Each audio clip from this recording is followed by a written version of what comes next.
चलिए आपको सीधे लिए चलते हैं भोपाल, जहां सीएम डॉक्टर मोहन यादव पहुंचे हुए हैं।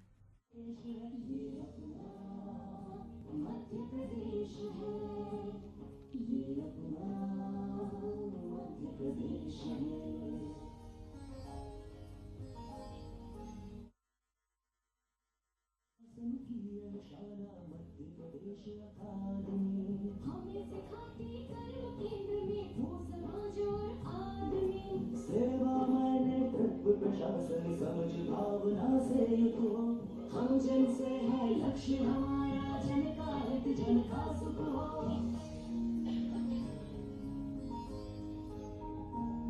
नवाचार ज्ञान और तकनीक हमारे साधन हो विकास संकल्प प्रकृति श्रम निष्ठा के संसाधन हो। वेतन भोगी नहीं समर्पित सेवक और सिपाही हम, संवेदन से युक्त प्रगति के मंत्र दीन के साथी हम।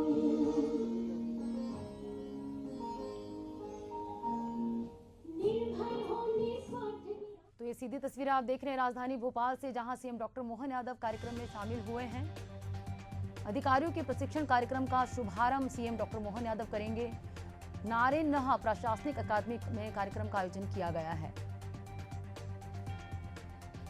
तो कार्यक्रम में सीएम डॉक्टर मोहन यादव शिरकत किए। अधिकारियों के प्रशिक्षण कार्यक्रम की ये तस्वीर आप देख रहे हैं, जिनका शुभारंभ करेंगे। नारेनहा प्रशासनिक अकादमी में कार्यक्रम आयोजित किया गया है।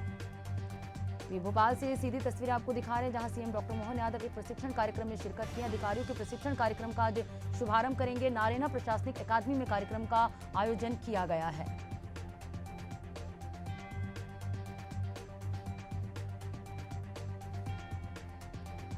भोपाल में आयोजित अधिकारियों के प्रशिक्षण कार्यक्रम की ये तस्वीरें आपको दिखा रहे हैं, जहां सीएम डॉक्टर मोहन यादव पहुंचे हुए हैं। अधिकारी भी उनके साथ मौजूद हैं।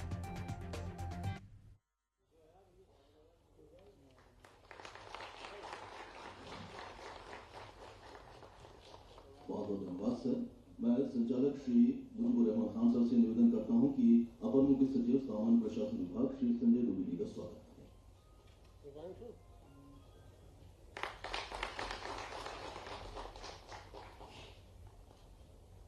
संचालक महोदय से मेरा निवेदन है कि वे अतिरिक्त पुलिस महानिदेशक प्रशिक्षण श्री राजा बाबू सिंह जी का स्वागत करें।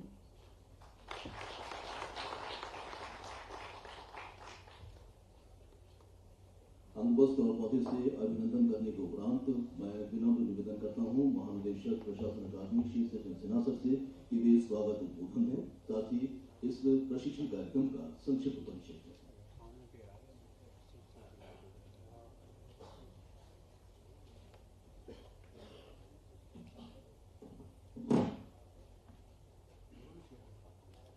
राज्य सेवा के अधिकारियों के संयुक्त आधारभूत प्रशिक्षण कार्यक्रम में मुख्य अतिथि प्रदेश के माननीय मुख्यमंत्री डॉक्टर मोहन यादव जी का मैं हार्दिक स्वागत करता हूँ।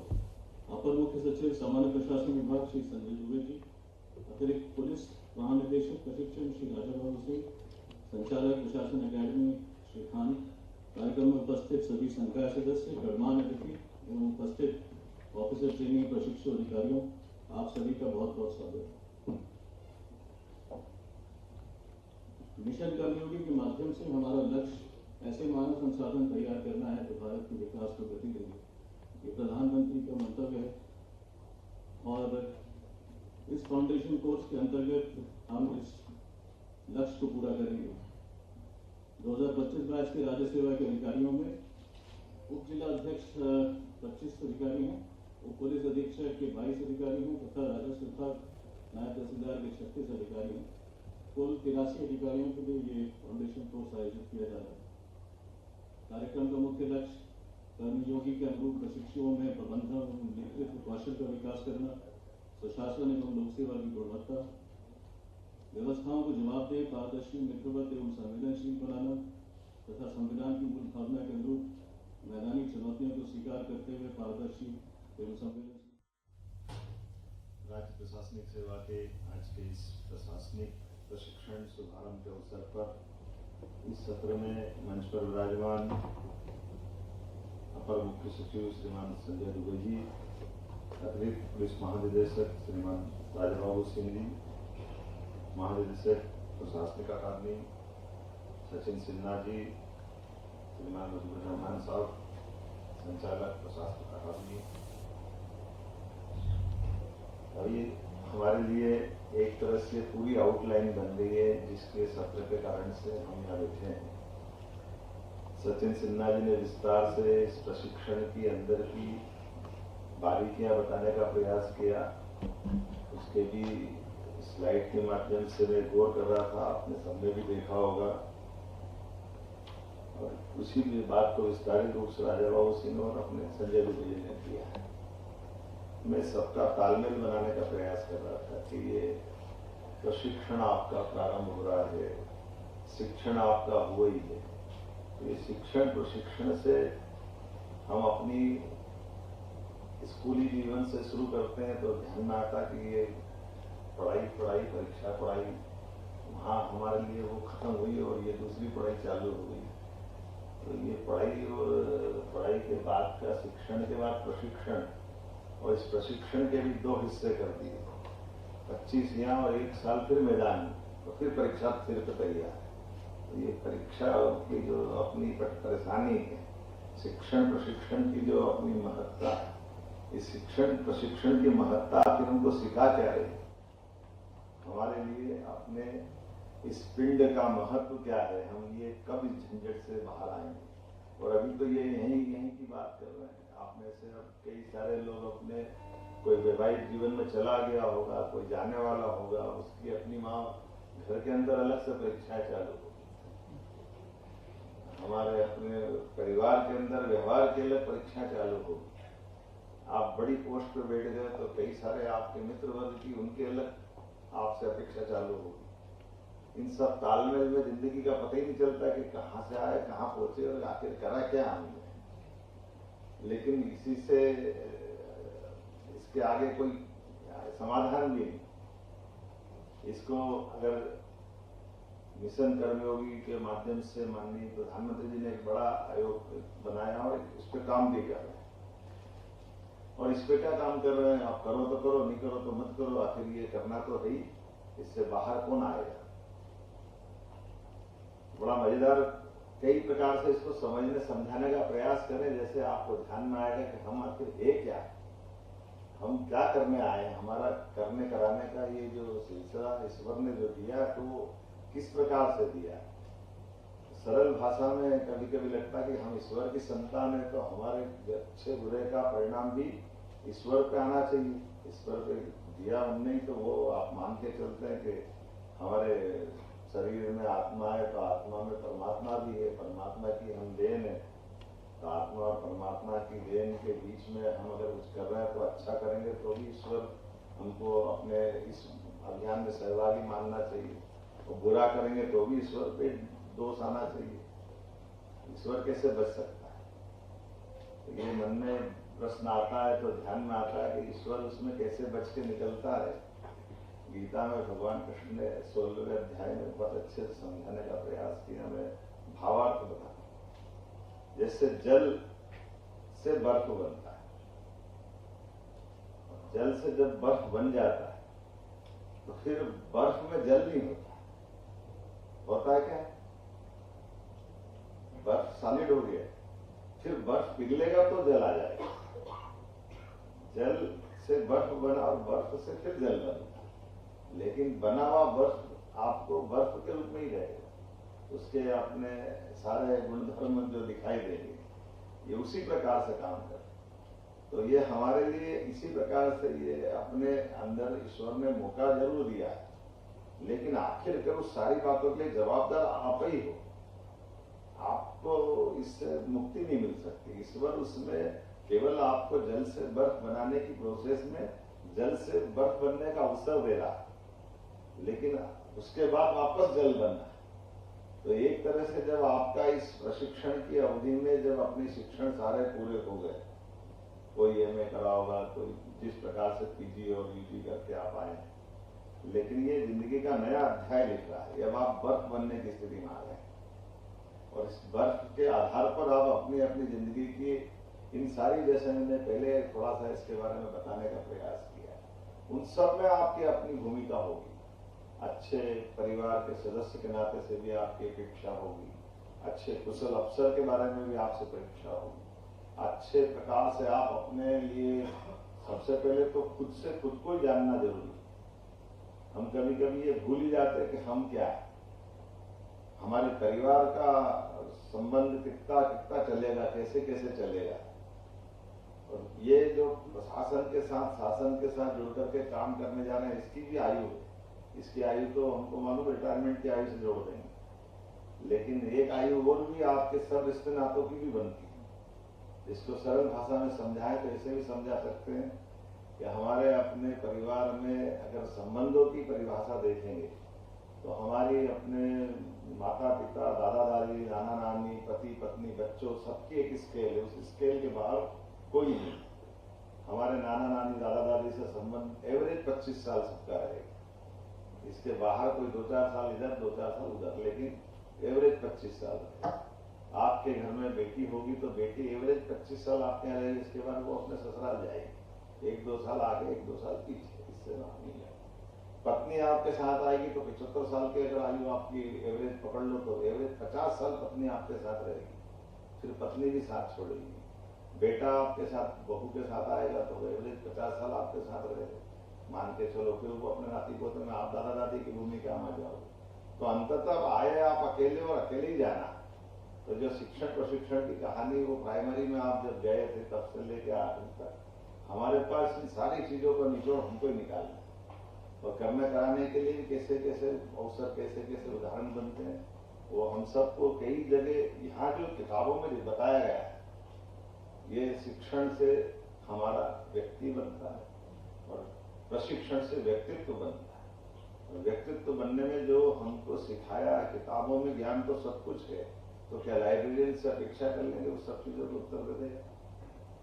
हम में से जो भी किताबों को ही पढ़ने जाएगा तो किताब पढ़ने वाले तो होते, लेकिन किताबों को पढ़ने के बाद अपने मार्ग खोजना, अपने रास्ते खोजना। एक उदाहरण दे के बात खत्म करूंगा, लंबी तो नहीं करूंगा। AI प्रयोग को लेकर के एक अच्छा शिविर हुआ परसों हुआ, उसमें मैं गया था। तो आध्यात्मिक हमारे गायत्री परिवार के डॉक्टर प्रणय पंड्या जी है ना, प्रणय जी वो उनका, वो खुद डॉक्टर थे, PG डॉक्टर थे, मनोचिकित्सक थे। बाद में फिर वो अपनी उस आध्यात्मिक यात्रा के प्रमुख बन करके वो इस राह में चल रहे। अब उनने एक उदाहरण दिया, बड़ा अच्छा उदाहरण था। उस उदाहरण के माध्यम से समझाने का प्रयास किया कि 100 ऊँट थे और 100 ऊँट को पकड़ के रात को चरवाहे को उनको संभालना था, बांधना था। तो वो रस्सी बांधने लगा और रस्सी बांधते बांधते उनने 99 ऊँट बांधे और ऊँट बांधकर एक की रस्सी कम हो गई। अब उसने कहा इसको कैसे बांधे, तो वो मनोचिकित्सक थे तो उन्होंने उदाहरण दिया कि ऊँट को खड़ा ऐसा कर दे जैसे रस्सी बन रही है, और वो नाटक पूरा ऐसा करा कि वो घुटने तक खोल गई और बन गया। और उनका ऐसा मानना था कि दूसरे दिन सब ऊँट खोल दिए पर वो ऊँट हिला नहीं, क्योंकि उसकी रस्सी नहीं खुली, तो वो अपनी जगह नहीं खड़ा था। उसको लगा कि ऊँट बंद ही है, और जब तक ये वापस उसने वो नाटक करा तो वो चल दिया। तब ये वो बोल के चले गए। फिर मेरा नंबर आया, हमने कहा ये, मैंने उस उदाहरण को अपनी तरह से बढ़ाया। मैंने कहा देखो साहब, ये आपकी अच्छी बात है, आप मनोचिकित्सक हो, मैं पॉलिटिशियन हूँ, मेरी मुश्किल दूसरी। मेरे सामने भी वो 100 ऊँट दिख गए और वो 100 ऊँट को मुझे बांधना है, तो 100वां ऊँट कैसे बांधूं? मैंने कहा आपने तो अपने ढंग से बांध दिया, मैंने अपने ढंग से बांध दिया, मैंने भी बगैर रस्सी के बांध दिया, पर मैंने वो सब नहीं किया जो आपने किया। हमने क्या किया? हमने कहा मैं तो उसको 3 तरह से बांध सकता था। 3 तरह से कैसे बांध सकता था? हमने कहा हमारा तो तरीका ऐसा है कि पहली बात, वो जो ऊँट जहाँ है उन ऊँट में से सबको रस्सी से गर्दन तक क्यों बांधो, उसकी रस्सी आगे करो, एक ऊँट को दूसरे से बांधो, एक ऊँट को दूसरे से बांधो, पेड़ बांधते जाओ तो ऊँट अपने कहीं जाने वाले नहीं। दूसरा, फिर आप रस्सी नहीं देना और उस रस्सी उसे बांधना, तो एक पूंछ से दूसरे की पूंछ बांधो, साला मर जाए तो भी नहीं जाएगा। हमारे पास तो रस्सी तैयार नहीं, आप ये देखो ना जा कहाँ लो आप। और तीसरा आखिरी के भाई कुछ मत करो, ऊँट को घेरे करके इकट्ठा कर दो, और मालूम पड़ा कि वहां अपना एक आदमी चौकीदार खड़ा कर दो, काय की रस्सी बांधने क्या करना, उनका बाप भी जाएगा कैसे? हमारे पास तो यहाँ तीनों तरह का प्रशिक्षण में पुलिस वाले भी है। हमारी सबकी भूमिका है ना, हम कहाँ जा रहे हैं? समाज में लोग अब कई बार ये आकलन लाते हैं कि भाई देखो अमेरिका का कितना अच्छा सिस्टम, 10 रुपए पे एक पुलिस वाला, एक भारत लाखों में एक पुलिस वाला बड़ा मुश्किल है।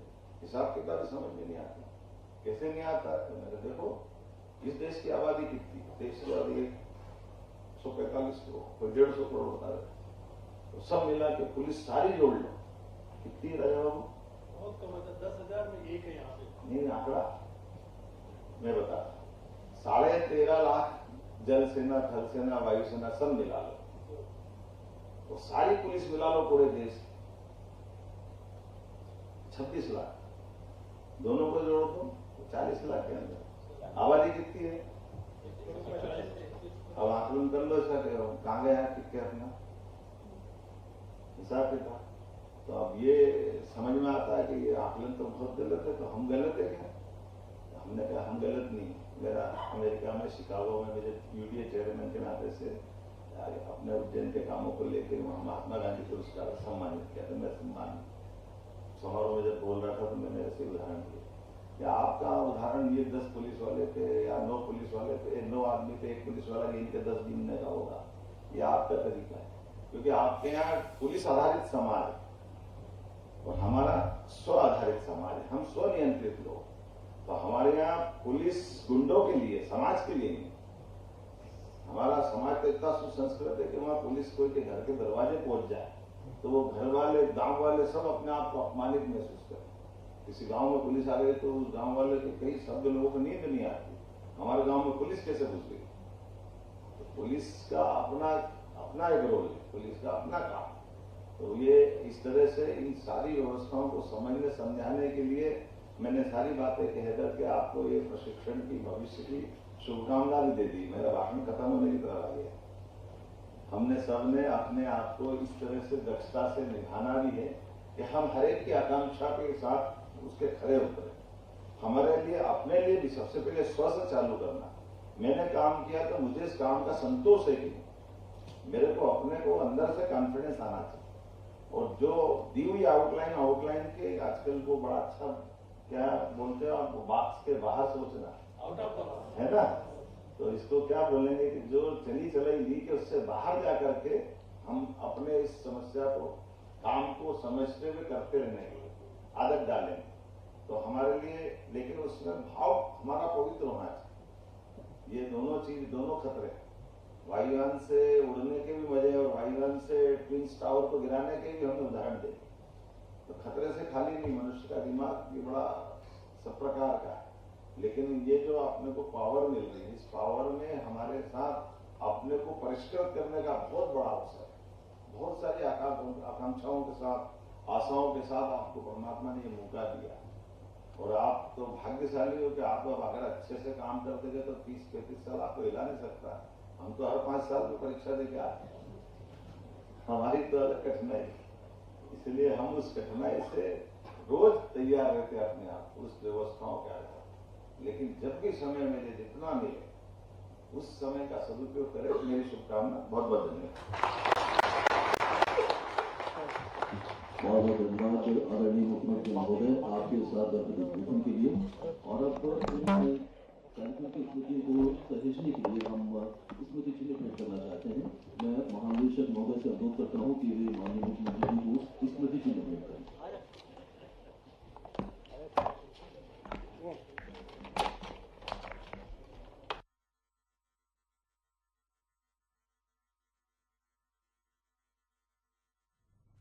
तो ये तस्वीर आप देख रहे हैं भोपाल से, जहां अधिकारियों के प्रशिक्षण कार्यक्रम का शुभारंभ सीएम डॉक्टर मोहन यादव ने किया और अभी संबोधित कर रहे थे कार्यक्रम को। कार्यक्रम में सीएम डॉक्टर मोहन यादव शामिल हैं, अधिकारीगण भी मौजूद हैं। अधिकारियों के प्रशिक्षण कार्यक्रम का सीएम डॉक्टर मोहन यादव ने शुभारंभ किया और नरोन्हा प्रशासन अकादमी कार्यक्रम में ये आयोजित किया गया है।